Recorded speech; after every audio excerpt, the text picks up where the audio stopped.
नमस्कार, स्वागत है विक्रम टॉक्स में आपका। नीरज चोपड़ा पे जितना गर्व किया जाए ना उतना कम है।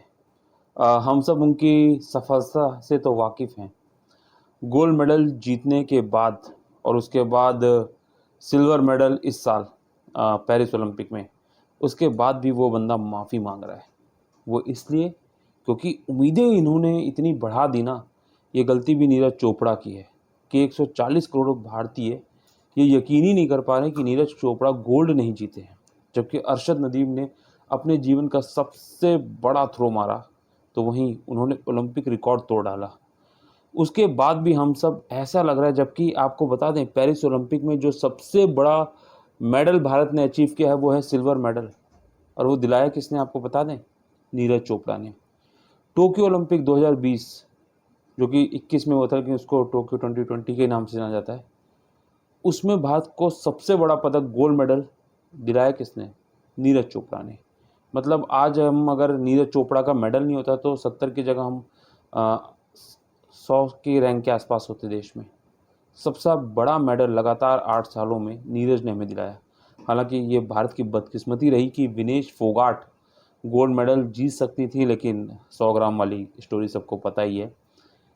लेकिन नीरज चोपड़ा की उससे भी ज़्यादा तारीफ़ किस लिए होनी चाहिए? वो ये होनी चाहिए कि जिस तरीके से उन्होंने अपनी भाषा पे जिस तरीके से उन्होंने अपनी भाषा का सम्मान बढ़ा दिया है। फ़िलहाल वो हिंदी भाषा में बात करते हैं, हम सबको पता है, लेकिन भारत में जितनी भाषाएँ हैं उनके लिए भी एक बहुत बहुत बड़ा एग्ज़ाम्पल नीरज चोपड़ा ने सामने ला के रखा है।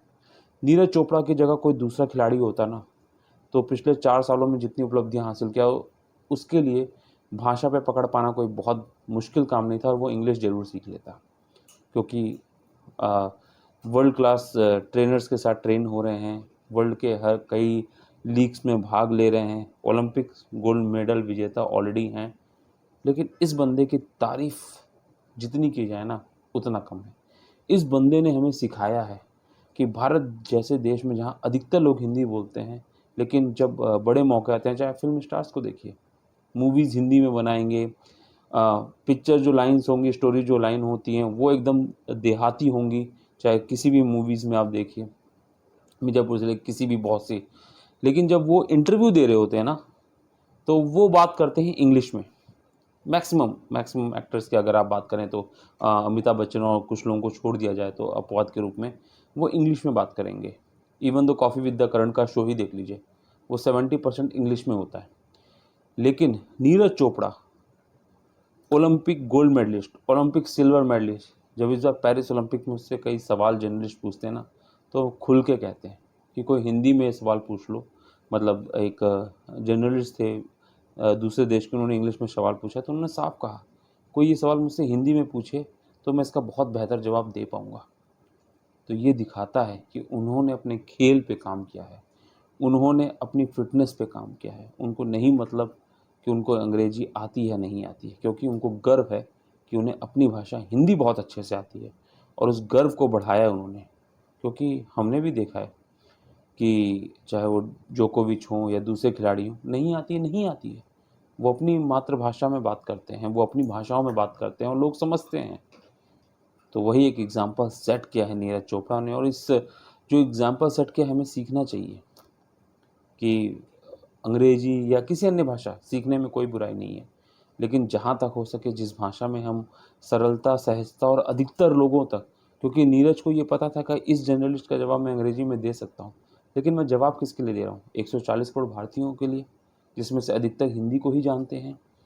तो कम से कम ऐसी बात कहूँ अपनी, क्योंकि विश्व पटल के मंच पे बात रखने का मतलब क्या है? विश्व तक अपनी बात पहुँचाना। जिसको इंटरप्रेटेट करना होगा वो कर लेगा।